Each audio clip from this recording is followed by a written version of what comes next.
संगीत की अधिक जानकारी प्राप्त करने के लिए सब्सक्राइब करें यूट्यूब चैनल शिमला म्यूजिक मस्ती। हमारा आज का विषय है वर्ण।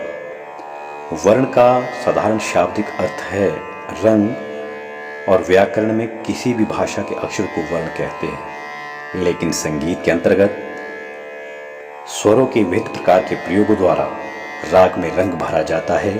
तो इस प्रकार का कार्य राग रूपी गायन में एक रंग रूप बिखेर देता है। जिस प्रकार फूलों का सौंदर्य उसकी खुशबू से बनता है, उसी प्रकार राग की शोभा उसके वर्ण के विविध प्रकार के प्रयोगों द्वारा बनती है। संगीत विद्वानों ने वर्ण के विषयों में कुछ इस प्रकार कहा है। गान क्रियोच्यते वर्णः, अर्थात गायन की क्रिया को वर्ण कहा जाता है। नाट्यशास्त्र में 4 प्रकार के वर्णों का उल्लेख प्राप्त होता है। नंबर 1 स्थायी वर्ण, नंबर 2 आरोही वर्ण, नंबर 3 अवरोही वर्ण, नंबर 4 संचारी वर्ण। स्थायी वर्ण किसी भी एक स्वर को बार बार गाने या बजाने की क्रिया को स्थायी वर्ण कहते हैं। जैसे सा सा सा सा सा रे रे रे रे ग ग ग ग। इस प्रकार स्वरों के उच्चारण को स्थायी वर्ण कहते हैं।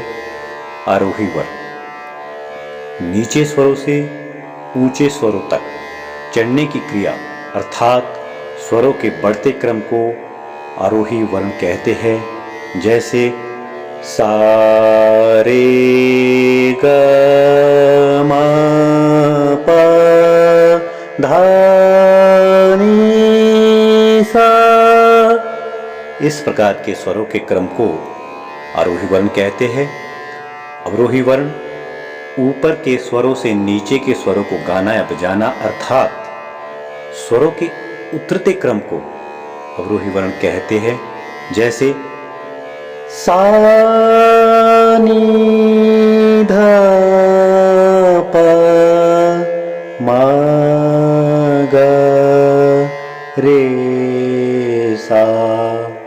इस प्रकार के स्वरों की क्रियाओं को अवरोही वर्ण कहते हैं। संचारी वर्ण स्थायी आरोही तथा अवरोही वर्णों को मिलाने से संचारी वर्ण की उत्पत्ति होती है।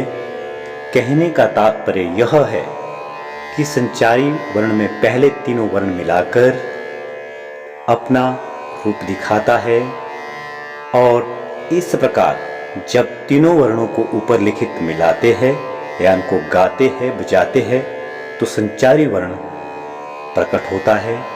और वर्णों की महत्वता को ध्यान में रखकर इन वर्णों का प्रयोग संगीत में अधिकतर स्वर कुशलता, लय कुशलता और स्वर ज्ञान के विषय के रूप में बहुत ही महत्वपूर्ण